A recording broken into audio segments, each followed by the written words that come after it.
போயிட்டுருக்கோம்.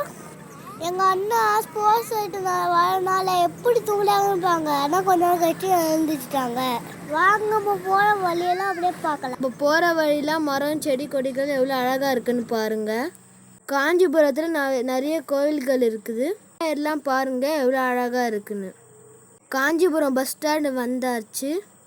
என் தங்கச்சியை பாருங்கள், காலை எவ்வளோ பிஸ்காக இருந்தால் இப்போ எவ்வளோ டயர்ட் ஆகிட்டான்னு. வெயில் தாங்கலை, செம்ம தண்ணி தாகம் எங்களுக்கு. நிறைய தண்ணியாகவே தான் குடிச்சிட்டு போனோம்.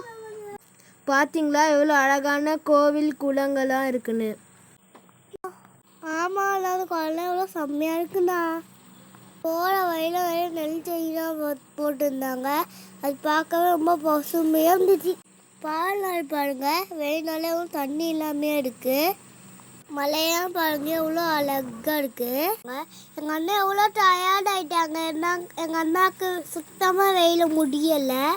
நான் முடியலைன்னு உட்காந்துருக்கேன். ஆனால் என் தங்கச்சி பாருங்க எவ்வளோ பிரிஸ்காக வெயில விளையாடிட்டுருக்கான்னு. அம்மா எப்பயாவது அந்த மாதிரி என்ஜாய் பண்ணிக்கிறோம். அது என்ஜாய் பண்ணிக்கிட்டா சந்தோஷம் வருது. யோபாங்க வேலூர் கோட்டையெல்லாம் வருது. நாங்கள் வர வழியில் பார்த்துட்டே வந்தோம். வேலூர் கோட்டையெல்லாம் பஸ்ஸில் வர மாதிரி பார்த்தாச்சு. இப்போ நம்ம பஸ்ஸில் இறங்கி நம்ம ஊருக்கு போகலாம் வாங்க. இதுதான் எங்கள் ஊர் ஏரி.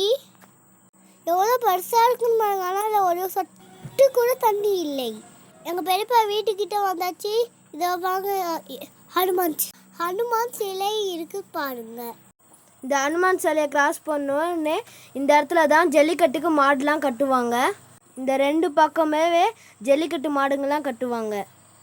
ஓகே, நாங்கள் எங்களோட ஊருக்கு ரீச் ஆகிட்டோம். அடுத்த வீடியோவில் பார்க்குற வரைக்கும் டாட்டா.